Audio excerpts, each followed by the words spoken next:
El Ministerio Apostólico de Enseñanza y Predicación Rema Internacional presenta hoy al Reverendo Fernando García Sotomayor con la proclamación de las buenas nuevas de Dios para tu vida. El mensaje de ayer, el mensaje de hoy y el mensaje para la eternidad a los que tienen hambre y sed de la palabra de Dios. Un querigma de Dios para el que oiga, el que tiene oídos para oír.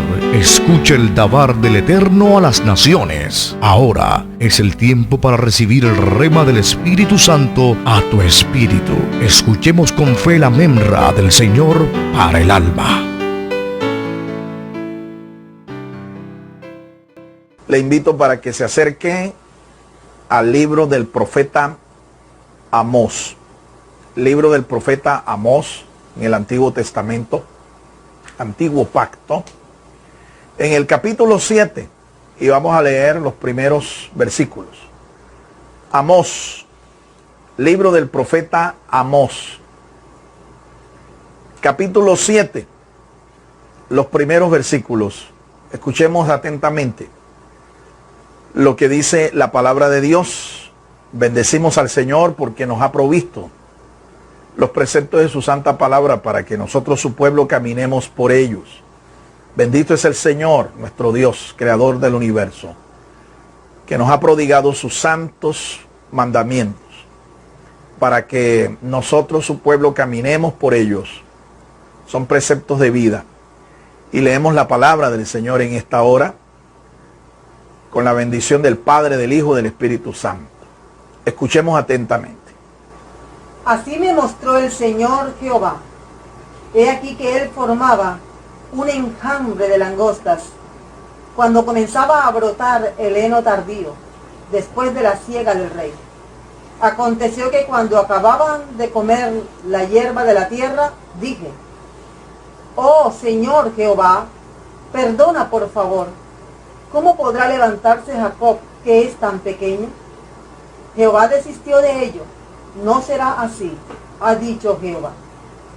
Amén. Dios nos bendiga por esta preciosa palabra. Le invito ahora a que oremos pidiendo al Señor que nos dé entendimiento de su palabra, que nos dé un corazón entendido. Hemos titulado esta disertación El boyero recargado de Tecoa. El boyero recargado de Tecoa. Oremos. Padre, gracias te damos por tu santa palabra.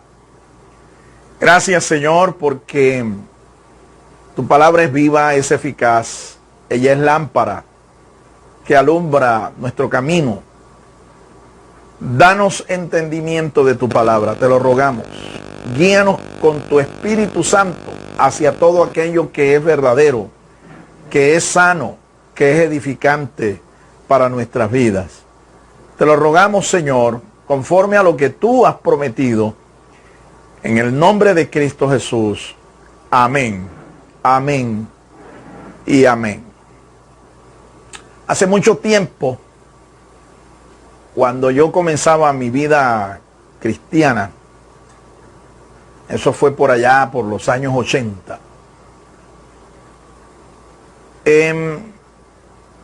un miembro de la iglesia, él era diácono de la iglesia,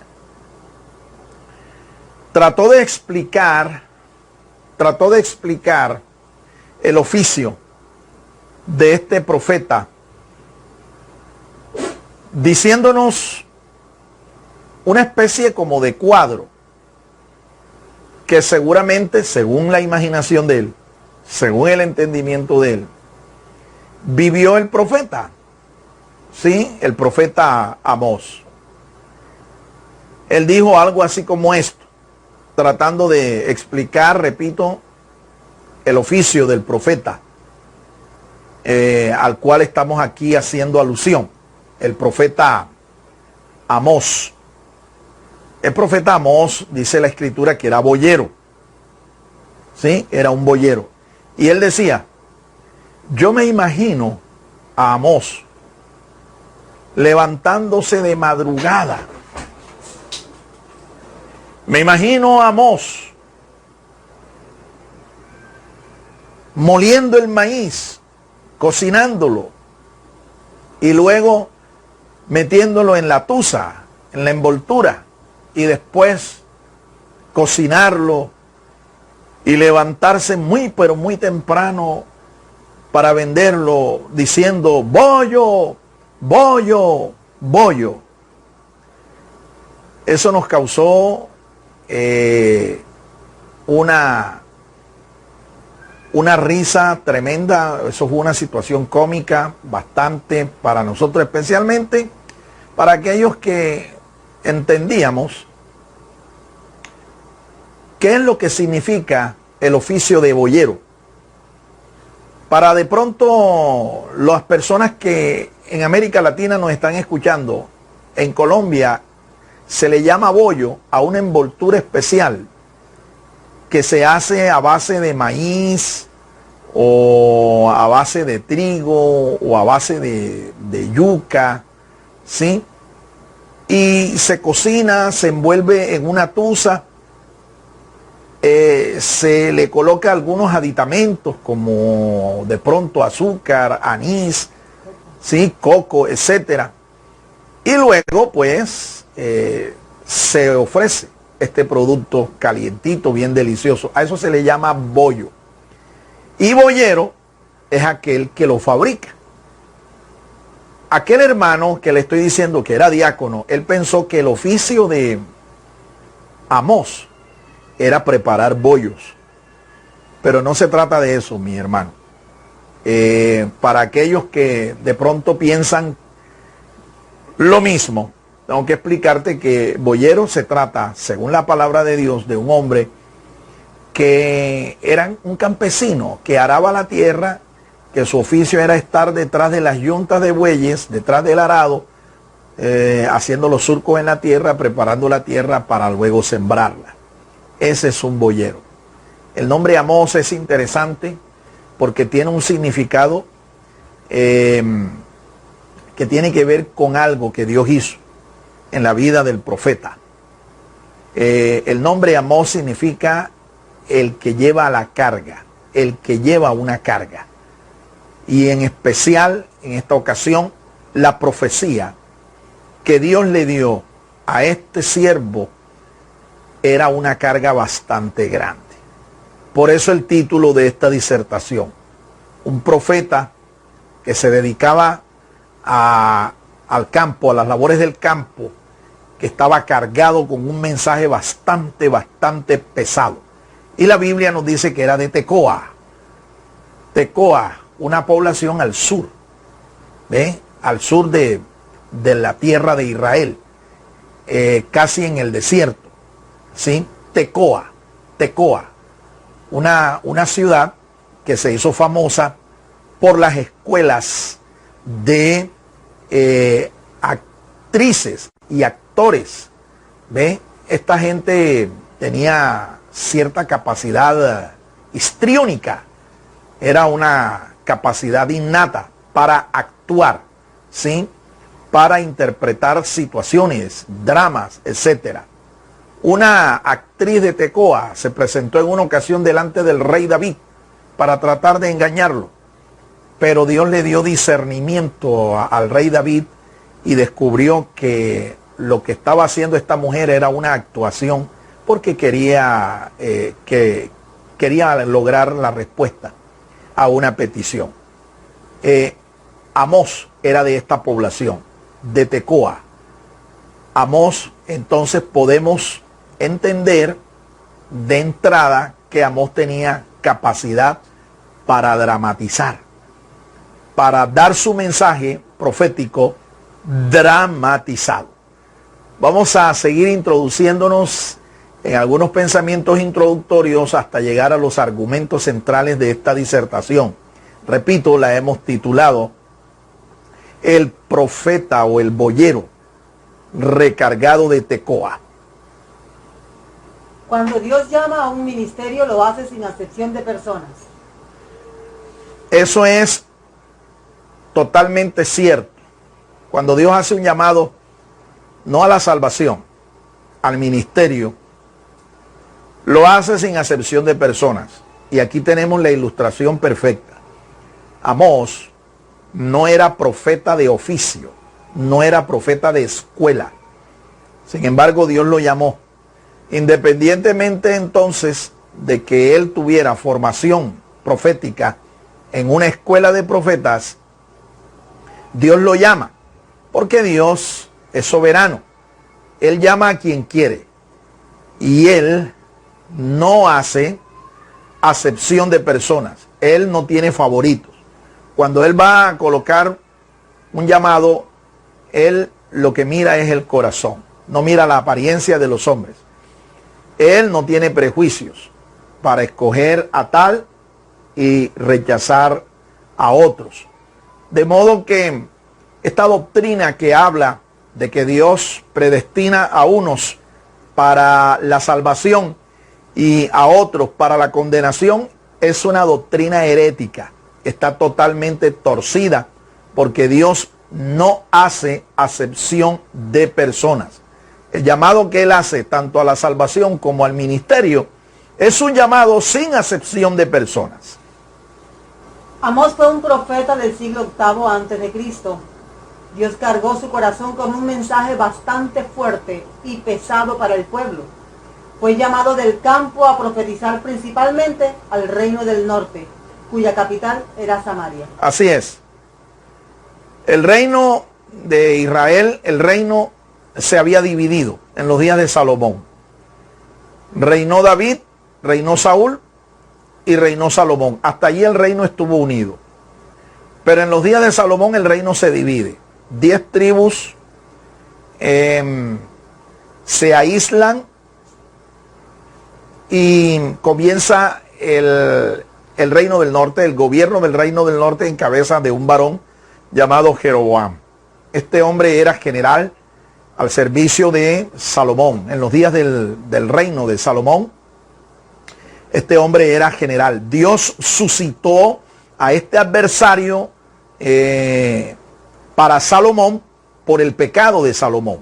Finalmente el reino se divide, 10 tribus se colocan bajo el servicio o al servicio de Jeroboam primero y las otras 2 tribus, la del sur, se colocan bajo la dinastía de David. Comienza reinando entonces en el norte Jeroboam primero, que no era de la familia real, no era de la casa real de David, y en el sur comienza a reinar la dinastía de David. El hijo de Salomón, Roboam, comienza a reinar allí. En ambos reinos, tanto en el reino del norte como en el reino del sur, gobernaron unos 20 reyes. 20 reyes. En el reino del norte, ninguno de los reyes que gobernó allí fue piadoso. Ninguno se acercó a Dios. Ninguno hizo la voluntad de Dios. Y en el reino del sur, sí hubo, entre estos 20, hubo algunos de estos descendientes de David, quienes se acercaron al Señor y produjeron reformas espirituales, reformas religiosas importantes en la nación. Exactamente 4 de ellos. 4 de ellos. En los días de la profecía que da este siervo de Dios, Amós, el reino del norte estaba llegando a su final. Y Dios levanta a este hombre para enviarles un ultimátum, un mensaje profético que anunciaba un juicio si ellos no se arrepentían. Dios lo llama de allá, de los campos del reino de Judá, en el sur, lo llama para que fuera profeta al reino del norte, cuya capital era Samaria. El reino del sur tenía su capital, Jerusalén. Y Dios, justamente en estos días, antes de que ellos fueran invadidos y exiliados por el imperio de los asirios, Dios les envía un mensaje. Dios les envía un profeta, porque es que ese es el actuar de Dios. Antes de que Dios decida hacer algo, antes de que Dios decida enviar un juicio, un castigo, siempre Dios va a enviar una palabra. Siempre Dios va a usar a un profeta para que el pueblo nunca diga que no hubo profeta entre ellos cuando venga el juicio, cuando venga el castigo. Así lo hizo Dios. Dios levantó a Amós y lo envió allá, al reino del norte, para que profetizara, para que diera un mensaje de juicio y de arrepentimiento. Pero la historia nos dice tristemente que este pueblo no escuchó la voz del profeta. Rechazaron al profeta, rechazaron el mensaje de Dios, y lo que vino para ellos fue un juicio inevitable y bastante destructivo. Su profecía denunció en medio de la opulencia y prosperidad del momento la opresión, la injusticia, la inmoralidad y la corrupción de la clase dirigente del pueblo. Así es. El mensaje profético de Amós condenó estas 4 cosas que quiero reiterar. 4 cosas condenó el mensaje del profeta Amós. Escúchelas atentamente, porque estos pecados son los pecados que llevan a la caída de cualquier sociedad civil, de cualquier reino, de cualquier imperio, de cualquier gobierno. Escúchelas con atención. El profeta denunció, número 1, la opresión. La opresión. Número 2, la injusticia. La injusticia. Número 3, la inmoralidad. La inmoralidad. Y la corrupción de la clase dirigente. Y número 4, la corrupción de la clase dirigente, tanto civil como religiosa o espiritual. 4 pecados, repito, que condujeron a la caída del reino del norte y que pueden conducir también a la caída de cualquier sistema de gobierno civil, cualquier nación, cualquier imperio. Eso lo vemos a lo largo de toda la historia. Por eso es importante que nosotros conozcamos la historia, porque conociendo la historia tenemos probabilidades de no repetirla. Bendito y alabado sea el nombre del Señor. Jeroboam II, rey de Israel, había diseñado junto con Amasías, sacerdote, un sistema de adoración apóstata que desagradó al Señor. Así es. Jeroboam II ya no es el primero. Aquí estamos hablando de Jeroboam II.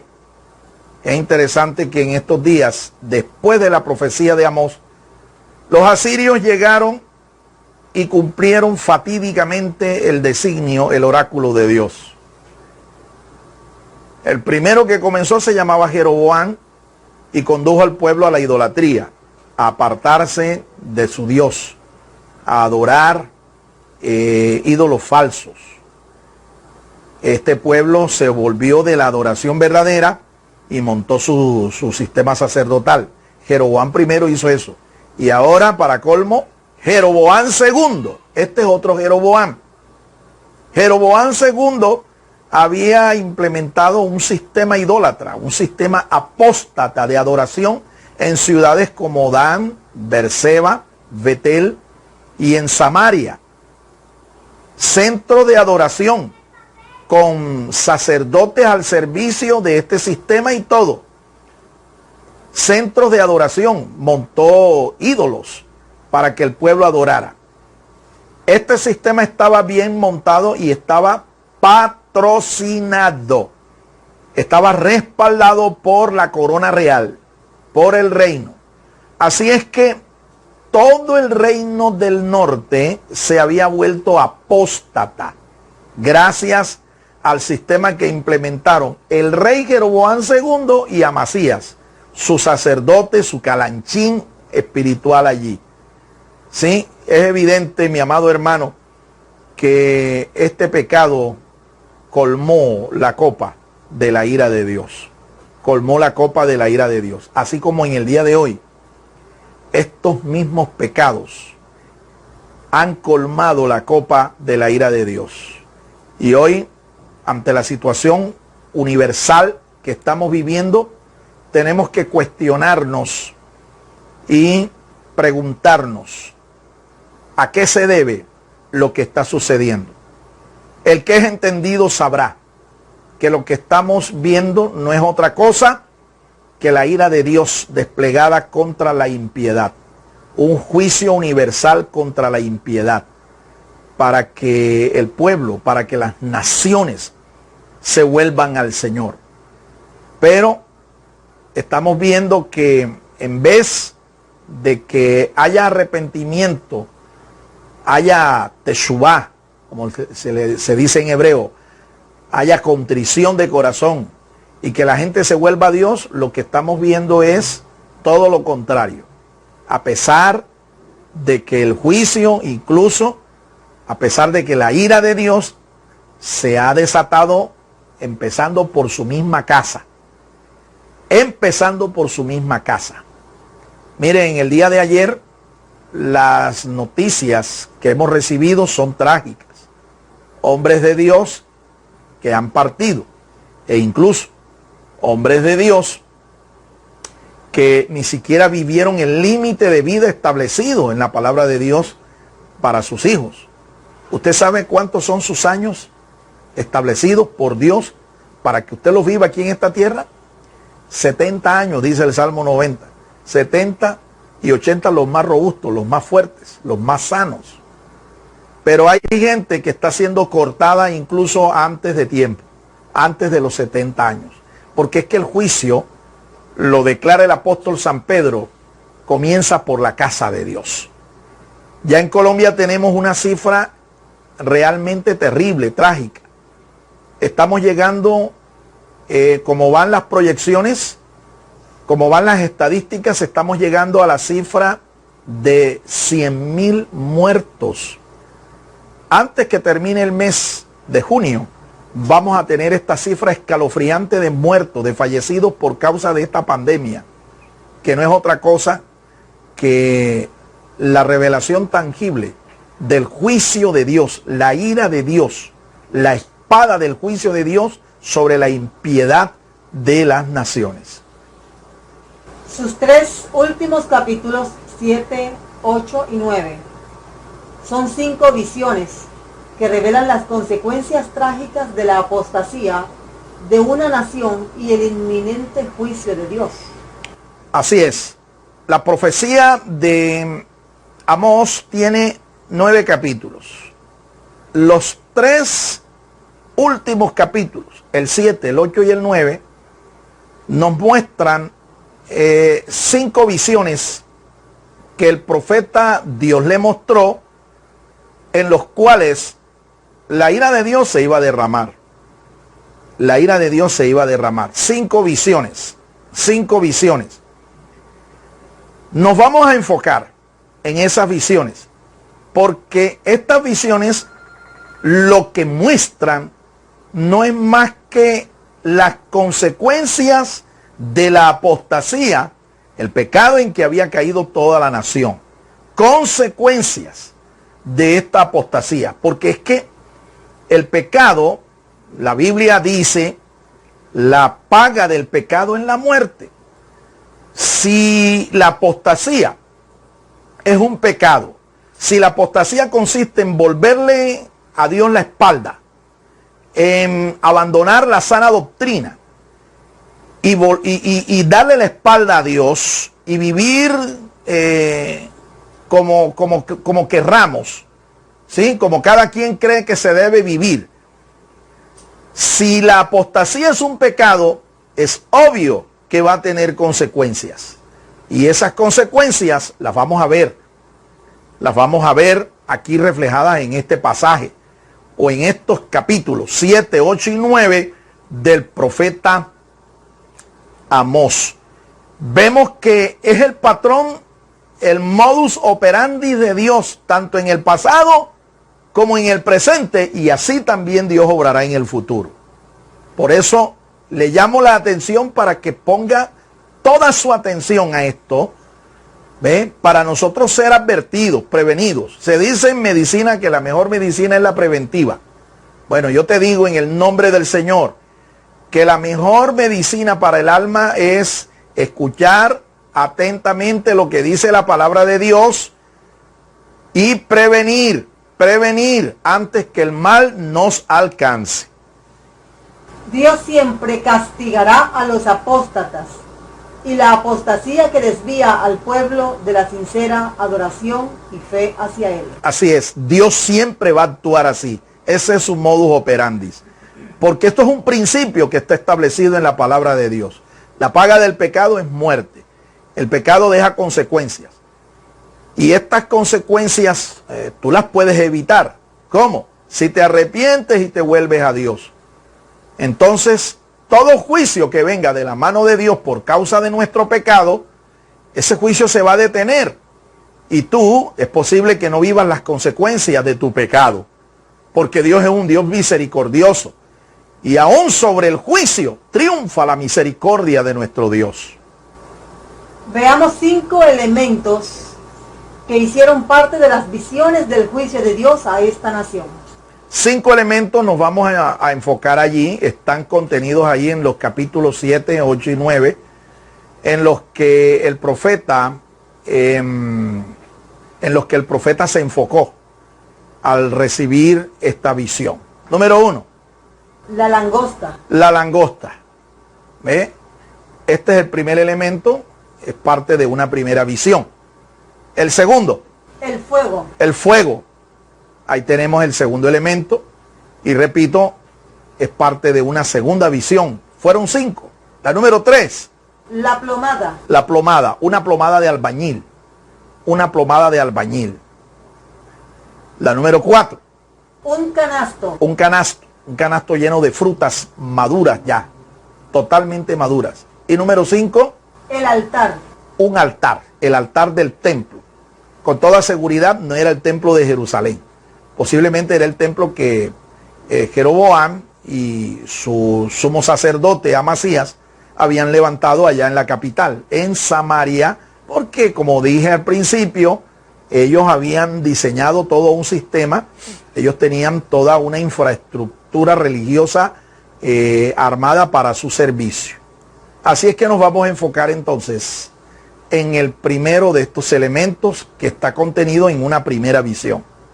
La langosta. La langosta. 7, 1 al 3. Símbolo de un juicio sobre la economía pública del Estado.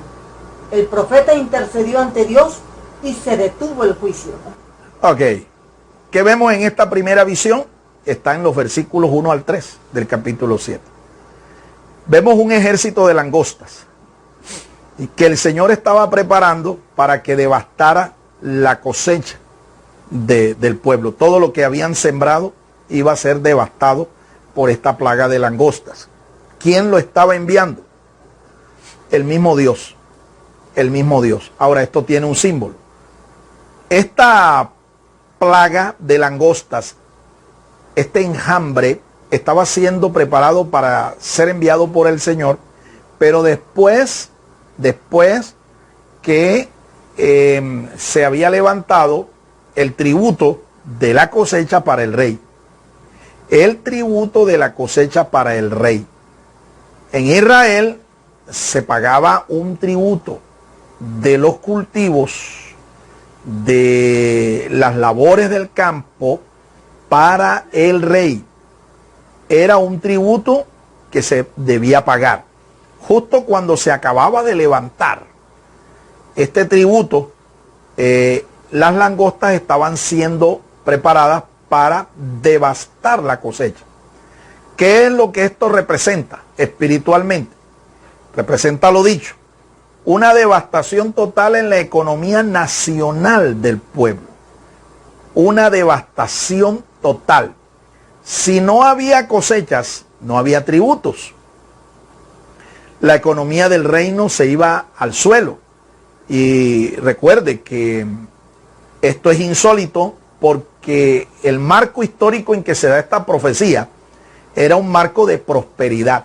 Se vivían tiempos de prosperidad y de repente llega un profeta extranjero con un mensaje diciendo que esa prosperidad se iba a acabar, que esa prosperidad se iba a convertir en calamidad, que esa prosperidad se iba a convertir en ruina porque Dios iba a enviar un juicio. Usted puede entender entonces que es obvio, que es natural que el pueblo rechazara este mensaje profético, porque es como si hoy, en estos tiempos, en donde estos mensajeros falsos, estos mensajeros fraudulentos, están anunciando un mensaje de prosperidad, de empoderamiento, de conquista, de abundancia, en medio de este marco religioso, este marco social, popular, que se está escuchando hoy en medio de la iglesia, un profeta como este servidor venga a anunciar que viene un juicio de Dios y que lo que viene es ruina. Por esa razón es que este mensaje no es popular. Por esta razón es que yo estoy en el anonimato en las redes sociales. Tenemos 3 canales, tenemos 2 páginas web, pero no pasamos de 1000 suscriptores, no pasamos de 1000 seguidores, de 1000 contactos. ¿Sabe por qué? Porque este es un mensaje que la gente no quiere oír. Pero te voy a decir, en el nombre del Señor, que estas palabras penetren tus oídos. Que estas palabras penetren tus oídos. Estamos viviendo tiempo de juicio. Lo que está ahora mismo dándose no es más que un juicio de Dios por causa del pecado y la impiedad. Impiedad y pecado que se ha desbordado. Gracias al mensaje de estos teólogos de la prosperidad, de estos predicadores de la prosperidad. Haga que estas palabras penetren bien en sus oídos y que Dios te dé un corazón entendido, porque Dios no ha cambiado en su forma de actuar. El modus operandi de Dios no ha cambiado. Y ahí está la prueba de lo que estoy diciendo. Hace un tiempo atrás, cuando la pandemia apenas empezaba, aquí en Colombia, un medio noticioso de nuestra nación entrevistó a un pastor de cartel, un pastor famoso aquí en Colombia, fundador de una confesión religiosa cristiana en Bogotá, Colombia. Y le preguntó a aquel periodista, dígame, pastor, ¿qué es lo que está ocurriendo? ¿Qué es lo que está sucediendo? ¿Hay alguna explicación en la Biblia para esto? Y el pastor respondió y dijo, lo que está sucediendo no es más que una prueba de Dios para la iglesia. Una prueba, dijo aquel pastor. No voy a mencionar nombres porque no quiero ser vetado. Pero esto fue Voz Populis, esto salió por uno de los noticieros más vistos de toda Colombia. Él dijo eso. Lo que está ocurriendo, esta pandemia no es más que una prueba. Dios está probando a su iglesia.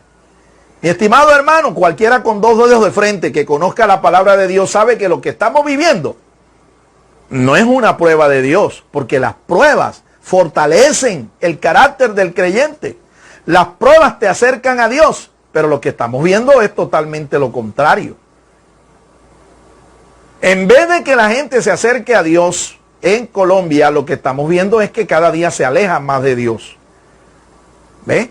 Es tanta la presión de querer vivir una vida libertina, de querer vivir en la impiedad, que el gobierno, presionado por la sociedad, va a permitir que se reinstalen, que se vuelvan a iniciar las actividades económicas y sociales del país.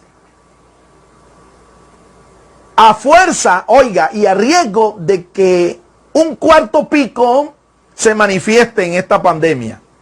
A fuerza de que los fallecidos lleguen a ser cada día más. En Colombia actualmente, en el último mes, los últimos 2 meses, hay un promedio de 500 muertos por día. 500 muertos por día. Pero ya nos hemos acostumbrado tanto a estas noticias que ya no tenemos sensibilidad. Se está perdiendo la sensibilidad. Mi estimado hermano, este es el resultado de una predicación apóstata, como la de este pastor que entrevistaron aquí. Es un ecuménico, es un apóstata. Gente que está convirtiendo el evangelio en un negocio. Gente que ha convertido la piedad en un burdo negocio. Son traficantes de la piedad. Alabado sea el nombre del Señor. Alabado sea Dios. Todo aquello Todo aquel ministro o ministerio que predique un sistema apóstata, una falsa doctrina, una herejía en contra de la palabra de Dios, va a tener su pago, va a tener su retribución. Es cuestión de tiempo para nosotros verlo. Dios lo ha venido anunciando una y otra vez, una y otra vez. Dios está levantando siervos, profetas, así como levantó a Amós en este tiempo para dar mensaje de última hora, ultimátum, para que se vuelvan al Señor, para que se arrepientan y puedan puedan disfrutar de la misericordia del Señor. La oración intercesora despierta la misericordia de Dios. Esto fue lo que ocurrió. Cuando Amós vio esta visión, intercedió delante del Señor. Dios, como hemos dicho, Dios muestra a sus siervos, los profetas, lo que va a ocurrir, lo que Él va a hacer. Él lo revela. Al mostrarle la visión y al entender Amós el significado de esta visión, oró, intercedió. Y Dios se volvió. Dios se volvió de enviar este juicio sobre la economía del reino, sobre la economía del pueblo aquí. Dios tuvo misericordia. Dios tuvo misericordia. Mire, este es un tiempo en que nosotros hemos venido llamando al pueblo a la oración, a la intercesión. Hemos creado 3 tiempos de oración, como lo hacía la iglesia primitiva, como lo hacía el pueblo de Israel. 3 tiempos para interceder, para clamar. Y hemos visto cómo Dios ha tenido misericordia y ha respondido nuestro clamor. En estos 3 tiempos, 4:30 de la mañana, 4:30 de la tarde y 10 de la noche, hemos clamado a Dios para que Dios dirija a los gobernantes de nuestra nación, para que Dios les dé sabiduría, para que Dios traiga paz a su iglesia, para que Dios guarde a su iglesia, para que Dios proteja a su iglesia. Y hemos visto la respuesta de Dios. Porque Dios es un Dios misericordioso, Dios es un Dios que escucha la oración de sus hijos. Hace un tiempo atrás se sonó a nivel nacional que el gobierno quería montar un proyecto de ley de reforma tributaria, porque la economía del Estado estaba necesitando de estos dineros, una suma bastante grande, 90 billones de pesos, 90 billones de pesos colombianos, para poder sostener los programas sociales que el gobierno quiere sostener, ayudar a los pobres, a los jóvenes que puedan educarse, tener una renta allí que ayude a la economía de cada familia en Colombia. Pero el Estado necesita estos fondos, por eso propuso esta reforma tributaria. Pero esta reforma tributaria era un atentado directo contra justamente la clase trabajadora. ¿Ve? Los que generan los ingresos en Colombia. Y gracias a Dios, el Señor escuchó nuestra oración y la reforma no pasó. Ese proyecto no pasó en el Congreso de nuestro país. Luego se propuso una reforma a la salud, un atentado también contra la gente más pobre de Colombia para acceder a la salud, al sistema de salud. Oramos, intercedimos a Dios y la reforma de la salud también se cayó. ¿Qué fue esto? Esto fue un triunfo de la intercesión. Esto fue un triunfo de la oración, del clamor de su pueblo. No como algunos comenzaron a publicar, ¿sí?, en voz alta, voz populi, por los medios masivos de comunicación, de que gracias a las protestas de la sociedad, gracias a las protestas de los que salieron a rebelarse contra la autoridad, contra las pretensiones del Estado, se logró ese triunfo.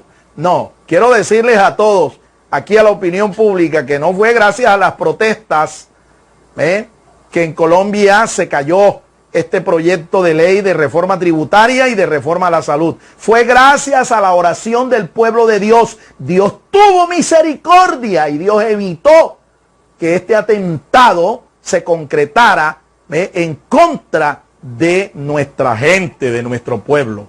Bendito y alabado sea el nombre del Señor. Por eso yo le invito, le animo para que usted se una. Póngase en contacto con nosotros. Únase a este clamor. Y si no lo puede hacer, usted anime, estimule a otros hermanos en la fe para que se junten en oración, en clamor, en intercesión, porque la oración eficaz del justo tiene poder. Este es un arma poderosa. Es un arma poderosa para que la mano de Dios se mueva a nuestro favor, para que la misericordia de Dios triunfe sobre todo tipo de juicio, sobre todo castigo. Bendito y alabado sea el nombre del Señor. Vamos a ver el segundo elemento. El fuego, capítulo 7, versos 4 al 6. En estos versos vemos que había un tiempo de sequía, o se estaba preparando un tiempo de sequía. Dios iba a detener las lluvias, y cuando en un campo deja de llover y lo que hay es sol en la mañana, sol al mediodía, sol en la tarde, ¿sabe el fenómeno que es muy fácil y es lógico que se desencadene? Incendios forestales, incendios, ¿ve? Y estos incendios produzcan sequía, o la sequía produzca estos incendios. De manera que era un juicio que también Dios estaba preparando para castigar a su pueblo, ya que la economía de este pueblo era una economía agrícola, ¿sí? Ellos dependían, sus ingresos dependían de lo que cultivaban en el campo. Así que para ellos, la falta de lluvia, un tiempo de sequía, el fuego, los incendios forestales, esto era trágico. Era trágico, iba a traer realmente maldición, hambre, escasez de todo tipo. Pero escucha lo que esto representa. Símbolo de un juicio sobre la economía doméstica. El profeta intercedió y Dios detuvo el juicio. Así es. Este es un símbolo de un juicio sobre la economía doméstica. ¿Ve? El hogar, las familias, la canasta familiar. La canasta familiar. Ya les dije, ¿no?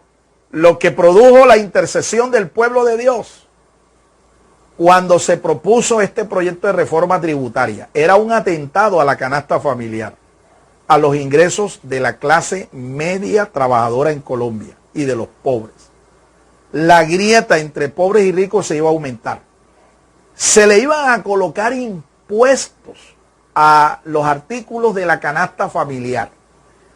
Pues esto, gracias al Señor, gracias a las oraciones del pueblo de Dios, provocó hasta la caída de un ministro que era el proponente de esta maligna y terrorífica reforma.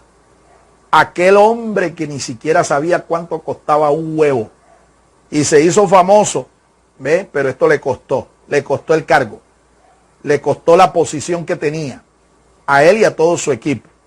Un tipo que no sabía ni siquiera cuánto era el precio de un huevo. El huevo, quiero que sepan que es parte de la canasta familiar, de los 20 y tantos productos que según el Estado conforman la canasta familiar. Iba a ser afectado el precio del huevo, y no solamente el precio del huevo, sino los precios de muchos de los productos de la canasta familiar. ¿Qué iba a traer esto a la economía de cada familia? Pobreza, hambruna, escasez. Una vez más el profeta intercede. Gloria al Señor. El profeta intercede y Dios escuchó el clamor del profeta. Dios detuvo este juicio, como lo hizo aquí en Colombia. ¿Sí? Como lo hizo aquí en Colombia. Dios detuvo el juicio y van dos visiones de juicio, dos intercesiones, dos clamores, dos respuestas de Dios. Bendito sea el Señor. Un profeta de Dios puede declarar palabra de Dios para detener un juicio divino sobre la economía de una nación o familia. Así es. La palabra de un profeta tiene peso espiritual. La Biblia nos dice que el pueblo de Dios debe oír a sus profetas. Y si tú oyes al profeta y obedeces la instrucción profética, tú vas a ser prosperado. Todo lo contrario, si hay un pueblo que está recibiendo instrucción profética y es sordo ante el llamado profético, es sordo ante la declaración del profeta de Dios, lo que va a venir sobre esa persona es calamidad, destrucción. No va a venir prosperidad. Lo que va a venir es destrucción, ruina. Por eso yo le animo para que usted esté atento a sus profetas. Dios últimamente ha despertado en este servidor este espíritu profético.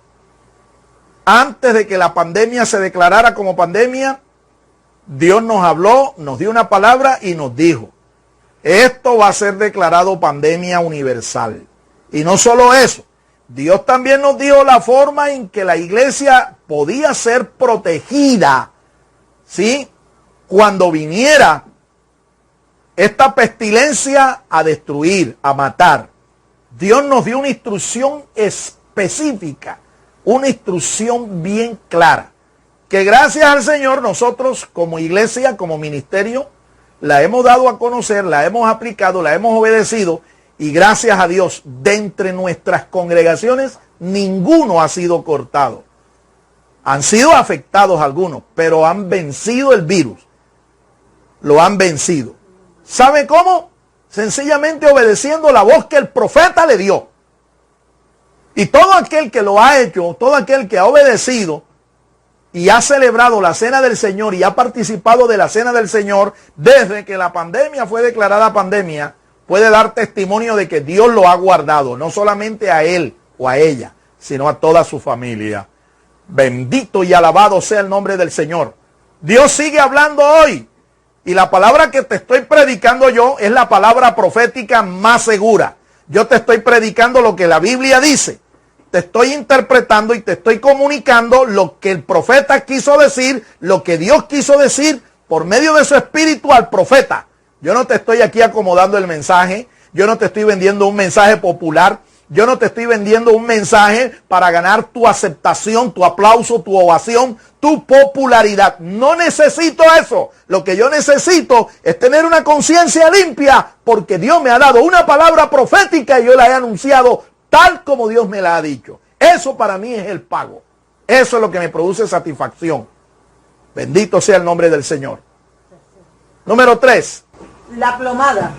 La plomada. Una tercera visión. Y aquí lo que el profeta ve es una plomada. La plomada es un instrumento que usan los albañiles para medir el nivel de inclinación de una pared. Saber si una pared, una edificación está bien construida, está bien edificada o si está torcida. Eso es lo que es una plomada. El profeta, Dios le mostró una visión en la que el elemento central de la visión era una plomada de albañil. Capítulo 7. Versos 7 al 9. Símbolo de un juicio sobre la clase dirigente y la injusticia social sobre el pueblo. Así es. Escúcheme. No hubo intercesión del profeta, por tanto el juicio sería inevitable. Así como escuchó. El profeta tiene la visión de la plomada y él recibe la interpretación. ¿Cuál es la interpretación? Dios iba a medir a los dirigentes, la clase dirigente. Y como en los días del rey Belsasar, rey de Babilonia, como en los días de este rey profano, impío, Dios halló falto a este rey, Dios halló falto a todo dirigente en Israel. Los pesó, los puso en balanza. Acá Dios no usó un peso, una balanza. ¿Qué fue lo que Dios usó? Dios usó una plomada y los midió y los halló torcidos. Todos los dirigentes, toda la clase dirigente, tanto civil como religiosa, espiritual, estaban torcidos. Eran unos apóstatas. Se habían apartado de la Torá. Se apartaron de los preceptos de Dios. Se apartaron del Señor. Inventaron su propia Torá. Quiero decirte eso. allá en Samaria había un templo, había una clase sacerdotal y había también una Torá. Es decir, tenían toda una infraestructura inventada por ellos, inventada por hombres. Dios no mandó a que construyeran un templo allá en Samaria, fue en Jerusalén y lo construyó Salomón. Dios dio una sola Torá. Allá en el monte Sinaí se la entregó a su siervo Moisés, y esa Torá y sus 613 preceptos, estatutos y mandamientos era lo que ellos tenían que obedecer y guardar. Ellos tenían que formarse, instruirse, educarse en la Torá. Pero en Samaria el sistema sacerdotal que estaba allí tenía su propia Torá. ¿Escuchó eso? Entienda, entienda. Tenían sus propios libros, sus propios escritos sagrados, su propia Torá. Tenían su propio templo y tenían sus propios sacerdotes, que no eran de la línea de Leví, no eran de la línea sacerdotal de Aarón, que fue la familia que Dios estableció. Esta gente estaba torcida por donde se le mirara. No tenían sana doctrina, no tenían una adoración sana, eran apóstatas, se apartaron totalmente. ¿Sabe lo que hizo el profeta? El profeta cayó, el profeta no intercedió y el juicio vino inevitablemente de parte de Dios y comenzó justamente por la clase dirigente. Los primeros que cayeron cuando llegaron los asirios a invadir el reino del norte fueron precisamente los dirigentes. Los dirigentes. Esto ocurrió en el año 722 antes de Cristo. Ocurrió esta invasión, esta destrucción y el exilio, la primera diáspora que sufrió el pueblo de Dios, el pueblo de Israel. Llegaron los reyes asirios, Senaquerib, Salmanasar y Sargón. Llegaron a esta tierra y destruyeron a esta gente, todo su sistema idólatra, todo su sistema pagano, los exiliaron, se apoderaron de la tierra, trajeron muerte, hambre, destrucción, espada contra el pueblo. Un juicio de parte de Dios. Un juicio de parte de Dios. Y vemos aquí que el profeta no intercede. ¿Sabe por qué? Mi amado, porque es que la búsqueda del pueblo de su Dios siempre va a depender de la influencia positiva de sus dirigentes. Si una clase dirigente, ya sea esta espiritual o civil, se acerca a Dios, van a influir positivamente al pueblo. Así que la responsabilidad de que un pueblo busque a Dios, permanezca en comunión con Dios, esté allí cerca de Dios, siempre en primera instancia será responsabilidad de los dirigentes. De los dirigentes. Por el contrario, si la clase dirigente se aleja de Dios, se aparta de Dios, se aparta de su palabra, se aparta de la sana doctrina, el pueblo se va a extraviar. El pueblo se va a perder. El pueblo va a apostatar, pero la responsabilidad mayoritaria no será del pueblo, sino de sus dirigentes. Por eso fue que Amós no clamó, no intercedió, porque él sabía que la responsabilidad de que este juicio cayera sobre la nación era por culpa de sus dirigentes. Y sus dirigentes tenían que ser castigados, tenían que ser disciplinados para que Dios se glorificara en esto. Bendito y alabado sea el nombre del Señor. Dios siempre medirá y castigará la conducta y carácter de sus hijos. Amén. Amén. Si Dios te pone a ti la plomada hoy, la pregunta es, ¿estarás recto o estarás torcido? Si Dios te pone la plomada a ti, pastor, si Dios te pone la plomada a ti, obispo, apóstol, sea quien seas, si Dios te pone la plomada a ti, mi amado hermano, ¿te hallará recto? Si Dios te pesa en balanza hoy, si Dios te pesa en balanza, ¿te hallará completo o te hallará falto. En eso quiero que reflexiones y que medites. Cuarto, Número 4. un canasto. Un canasto de frutas. Capítulos 8, 1 al 2. Ahí está, en los versos 1 y 2, un canasto de frutas.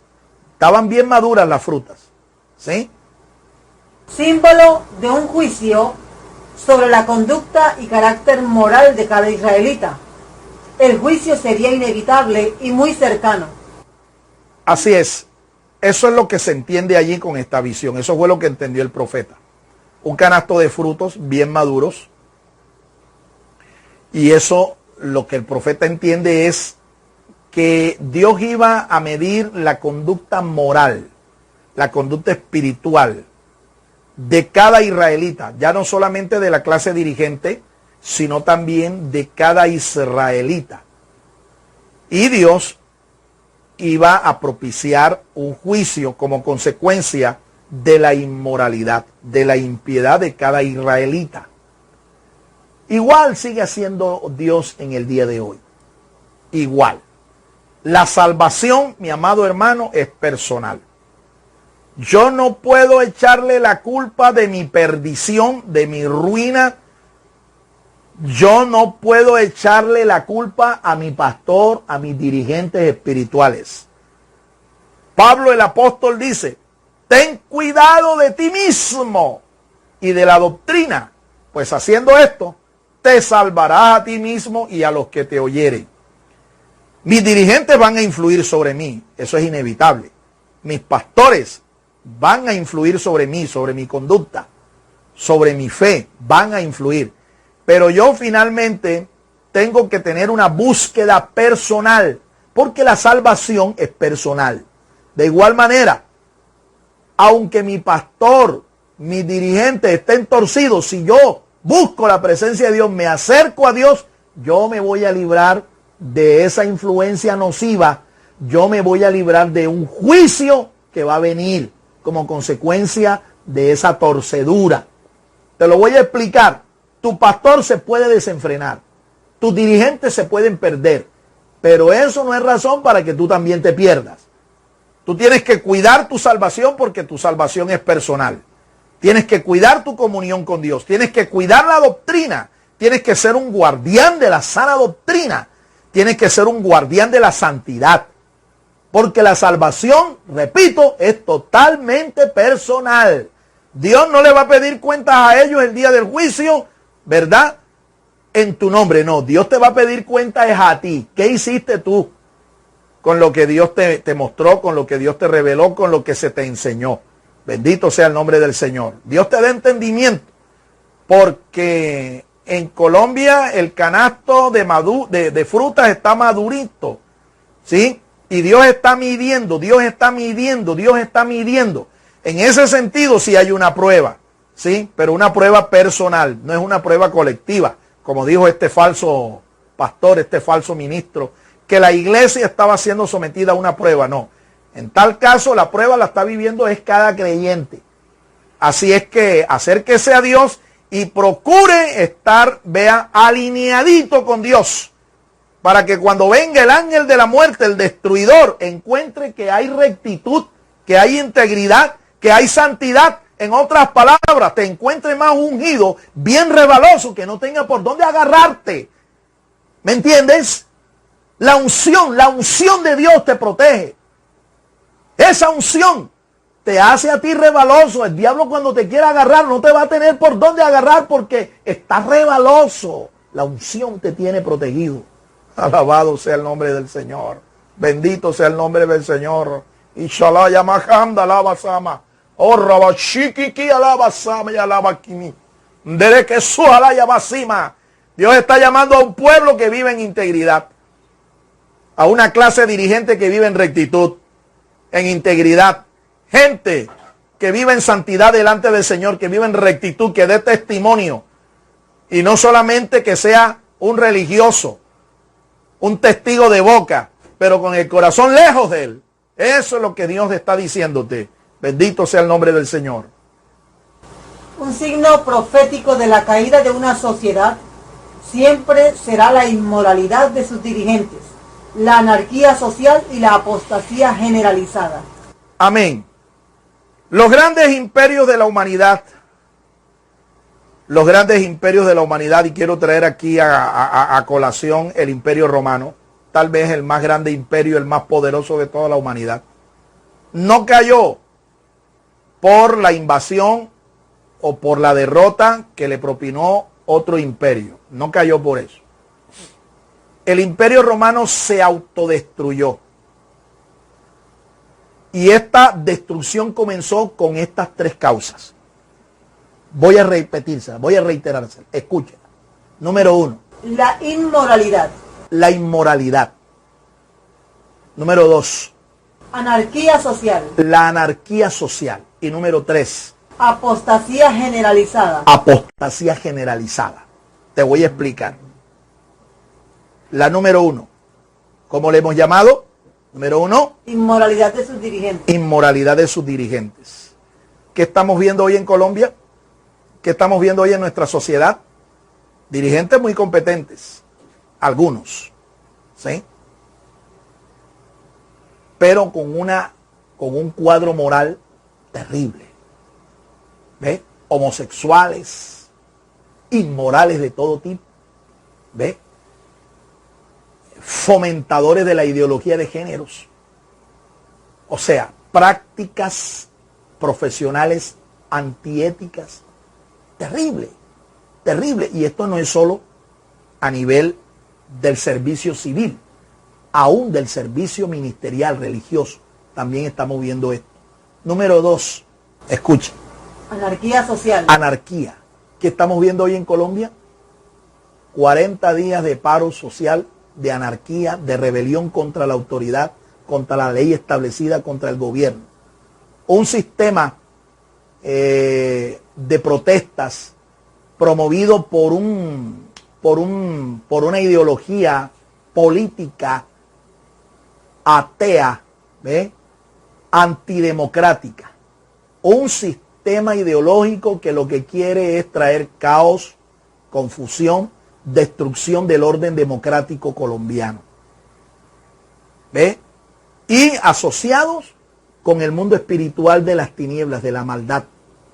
Estos socialistas que están promoviendo estos paros, que están fomentando estos paros sociales, están promoviendo la anarquía, el caos, porque lo que quieren es desmontar el sistema democrático colombiano y montar su sistema socialista, comunista, ateo. Es lo que quieren. Y están apoyándose en el espiritismo, en la brujería, en la chamanería. Bendito y alabado sea el nombre del Señor. Abra los ojos, abra el entendimiento, mi amado hermano. Es como Pablo dijo, nuestra lucha no es contra carne, contra sangre, es contra todo un imperio de maldad en las regiones celestes. Y número 3, mire lo que también provoca la caída y provocó la caída del imperio romano. Escuche. Apostasía generalizada. Es decir, la gente, la sociedad, dándole la espalda a Dios. Aún los creyentes, los discípulos de Jesucristo, dándole la espalda a Dios. Después de vivir 30, 40, 50 años viviendo, practicando la sana doctrina, ahora están abandonando la sana doctrina para unirse al mundo, unirse a la ideología de este mundo. Estas son las tres causas, estos son los tres elementos que provocaron la caída del imperio romano. Y oro a Dios para que no sean la causa de la caída de nuestro sistema democrático aquí en Colombia. Ya en los Estados Unidos cayó, el sistema democrático cayó. Y ahora van a ver ustedes las consecuencias, las van a ver en los próximos años. Ya esto pasó en Venezuela, ya pasó en Nicaragua, está a punto de pasar en el Perú. En Bolivia ya se dio. Y en países de América Latina, como Ecuador, gracias a Dios, lo tuvieron, pero retomaron el camino. El presidente elegido ahora es un presidente que es demócrata, no es comunista. Pero estos países que he mencionado han sido infiltrados por esta ideología y han destruido su democracia, y lo que le han traído al pueblo es maldición, ruina, pobreza, hambre, caos, destrucción total y alejamiento de Dios. Alejamiento de Dios. Quinto, Número 5. el altar. El altar. Otra visión que tuvo el profeta. Capítulo 9, versos 1 y 2. Una visión del mismo Señor ejecutando juicios sobre la adoración y la apostasía del pueblo. El juicio lo ejecutaría el Señor usando como su espada a los asirios. Así es. Dios finalmente le muestra una visión al profeta en donde él mismo acabaría con el sistema idólatra, pagano, apóstata de Israel. ¿Qué Dios usó? Dios usó a los asirios. En el año 722, la historia registra que los asirios destruyeron el reino del norte, exiliaron a las 10 tribus que hasta el día de hoy están esparcidas por el mundo, aunque está prometido, ¿sí?, que van a retornar, pero es cuando el Señor, el Mesías, venga. Ellos van a retornar y van a ser establecidos en su tierra nuevamente. Dios mostró esto y Dios lo cumplió. La palabra profética se cumplió. Y esto debe ser una muestra para aquellos escépticos, aquellos ateos que ponen en duda la inspiración sobrenatural de las Escrituras. Esta profecía que dio Amós, la dio mucho antes, mucho tiempo antes de que esto ocurriera. Pero ocurrió tal cual lo declaró el profeta. Tal cual lo declaró. Simultáneo a la caída del reino del norte, Senaquerib quiso también invadir el reino del sur. Pero había en ese momento un hombre piadoso llamado Ezequías. Y este hombre condujo al pueblo a la humillación, a la adoración, al clamor delante de Dios. Y el pueblo, temeroso de Dios, clamó y Dios tuvo misericordia del rey y del reino. Le dio paz a Ezequías, le dio la victoria. El ángel de Jehová dice que en una sola noche apareció, el ángel de la muerte, apareció en el campamento de los asirios y destruyó, aniquiló a 185,000 soldados del ejército de los asirios. Mi amado hermano, porque el Dios en el que nosotros creemos es el Dios de la vida y también de la muerte. Alabado sea el nombre del Señor. Lo que hoy estamos viviendo en medio de esta pandemia universal no es una prueba. Es la espada del juicio divino contra la apostasía y la impiedad. Escúchalo con atención y que estas palabras calen en sus oídos. Lo que hoy estamos viviendo no es una prueba para la iglesia. Es la espada del juicio de Dios contra la impiedad, contra el pecado, contra la inmoralidad, contra la anarquía, contra la rebelión, contra la apostasía. Eso es lo que estamos viendo en el día de hoy. Tiempo de juicio. No hay ningún tiempo de avivamiento después de esto. Lo que puede haber es restauración, sanidad para aquellos que claman al Señor, se meten ahí en el secreto con Dios, se meten ahí en la presencia del Señor y alcanzan la misericordia del Señor. Eso es lo que puede haber. Dios siempre castigará la apostasía y a los instrumentos satánicos que la difunden en todos los tiempos. La exhortación final para todo el pueblo de Dios la revela el apóstol Pablo en la primera carta a Timoteo, capítulo 4, versos 1 y 2. Escuchemos aquí, hay una serie de exhortaciones finales, con esto vamos a concluir. Es lo que Dios quiere, es el consejo de Dios para ti y para mí en este tiempo, para todo su pueblo. Dice la primera carta a Timoteo, capítulo 4, versos 1 y 2. Pero el Espíritu dice claramente que en los últimos tiempos algunos apostatarán de la fe, prestando atención a espíritus engañosos y a doctrinas de demonios. Con hipocresía hablarán mentira, teniendo cauterizada la conciencia, prohibirán casarse y mandarán abstenerse de los alimentos que Dios creó, para que con acción de gracias participemos de ellos los que creen y han conocido la verdad. Escucha, hay una lluvia de apóstatas en la internet impresionante. Ten cuidado, no bebas de esa fuente. El consejo es ese. Tenga cuidado. Apéguese a la sana doctrina. Usted no está matriculado en un curso de estudio, de discipulado, hágalo. Hágalo porque es cuestión de vida o muerte en este tiempo. La apostasía está vigente y va a seguir creciendo. Esta ola va a seguir creciendo y va a llegar a su clímax en los días de la gran tribulación. Pero antes de que esto llegue a su clímax, el Señor arrebatará a su iglesia. Sí, pero Él vendrá por una iglesia sana, una iglesia sin contaminación, sin mancha. Alabado sea el nombre del Señor. Sigamos escuchando otras exhortaciones apostólicas. Segunda carta a Timoteo, capítulo 4, versos 1 al 3. Te requiero delante de Dios y de Cristo Jesús, quien ha de juzgar a los vivos y a los muertos, tanto por su manifestación como por su reino. Predica la palabra, mantente dispuesto a tiempo y fuera de tiempo, convence, reprende y exhorta con toda paciencia y enseñanza, porque vendrá el tiempo cuando no soportarán la sana doctrina, más bien, teniendo comezón de oír, amontonarán para sí maestros conforme a sus propias pasiones. Esto fue profetizado aún por Amós en los días en que iba a llegar el juicio de parte de Dios contra su pueblo Israel. Habría una escasez de palabras sanas y el pueblo desearía buscar palabras sanas y no lo hallaría. Habría hambre de la palabra de Dios, pero no lo hallarían. Es lo que está ocurriendo en el día de hoy.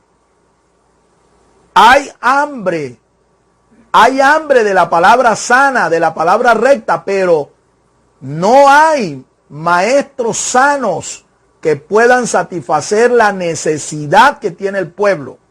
La mayoría de los maestros que hoy estamos escuchando son maestros falsos, torcidos, que interpretan la palabra de Dios y la tuercen para sus propios beneficios, para sus propios intereses. Escapa por tu vida, mi amado hermano. Discipúlate, doctrínate, colócate a la sombra de un maestro recto, un maestro íntegro, un maestro sano de la palabra de Dios.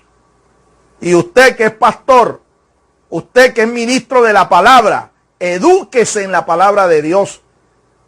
Instrúyase en la palabra de Dios para que tenga palabras, que tenga consejo, para que tenga de Dios un rema para el pueblo y no algarrobas. Con las algarrobas no se alimentan las ovejas, con las algarrobas se alimentan los cerdos. Y el pueblo de Dios merece respeto, el pueblo de Dios merece palabra de Dios, el pan del cielo. Eso es lo que merece el pueblo de Dios, pero tú tienes que buscarlo, tienes que pagar el precio para que puedas ofrecerle al pueblo lo que el pueblo necesita. Bendito y alabado sea el nombre del Señor. Segunda a los Tesalonicenses, capítulo 2, versos 1 al 3. Ahora, con respecto a la venida de nuestro Señor Jesucristo y nuestra reunión con Él, os rogamos, hermanos, que no seáis movidos fácilmente de vuestro modo de pensar, ni seáis alarmados ni por espíritu, ni por palabra, ni por carta, como si fuera nuestra, porque como que ya hubiera llegado el día del Señor. Nadie os engañe de ninguna manera, porque esto no sucederá sin que venga primero la apostasía y se manifieste el hombre de iniquidad, el hijo de perdición. Hay un par de señales supremas en las Escrituras que nos revelan, según el Consejo Apostólico, nos revelan cuándo va a ser el momento de la venida del Señor por su iglesia, por su pueblo. Número 1, la apostasía. Se va a manifestar la apostasía, es decir, falsas doctrinas, falsas enseñanzas, herejías destructoras, fábulas, cuentos, todas estas cosas. Tú me dirás, bueno, siempre ha habido falsos maestros, siempre ha habido falsas doctrinas. Sí, eso es cierto. Siempre han habido falsos maestros, siempre han habido falsos profetas. Pero lo que la palabra de Dios intenta aquí señalarnos es la intensidad, el aumento, la proliferación de esto. Vea, mi hermano, como le digo, le reitero, la internet está llena, está saturada de falsos maestros. Maestros que tuercen la palabra de Dios. Gente que ha tomado la palabra de Dios para torcerla, malinterpretarla y lucrarse de la palabra de Dios. Lucrarse del pueblo de Dios. Y la otra señal suprema es la manifestación del anticristo. Cuando el anticristo se manifieste, eso va a ser así. En un abrir y cerrar de ojos que la iglesia va a ser arrebatada. Así es que si usted se queda para verle la cara al anticristo, le tengo una mala noticia. Usted no va a disfrutar de un segundo viaje, ¿oyó? No hay un segundo viaje, no hay un segundo, no hay una segunda oportunidad, como están enseñando algunos maestros torcidos de la palabra de Dios, que dicen que no hay problema. Si tú te quedas en el arrebatamiento, lo que vas a tener que hacer es entregarle la cabeza al anticristo y punto, tú serás salvo. ¿Verdad? No, eso no es lo que está profetizado. Lo que el apóstol Pablo dice aquí en la segunda carta a los tesalonicenses, en el capítulo 2, es que una vez que la iglesia sea levantada, el Señor mismo va a enviar espíritus engañadores a todos aquellos que se deleitaron en el mundo, en la impiedad, en el pecado, jugando con la verdad, jugando al culto, para que crean la mentira y se condenen. En otras palabras, lo que va a haber es un proceso de endurecimiento, de entenebrecimiento espiritual, de cauterización del alma, provocado por ese rechazo y ese jueguito en el que muchos quieren andar en el día de hoy. ¿Tú eres de Cristo o no eres de Cristo? Aquí no hay terrenos intermedios. ¿Tú eres del Señor o no eres del Señor? ¿Tú profesas la sana doctrina o profesas la doctrina torcida? O eres del Señor o eres un apóstata. Tarde o temprano esto va a ocurrir si tú no te consagras. Por eso el llamado es ese. Pablo hace el llamado aquí. Ante estas señales supremas, ¿ve?, que van a darse en el mundo y que se están dando, la apostasía está presente, cada vez más está creciendo. En cualquier momento se manifiesta el anticristo y en un abrir y cerrar de ojos, en un parpadeo, la iglesia será arrebatada. Si te quedaste, qué pena. Ya no habrá tiempo, ya no habrá tiempo. Por eso hoy es el día de consagrarse. Hoy es el día de dedicarse. Hoy es el día de acercarse al Señor y arreglar tus cuentas con Él.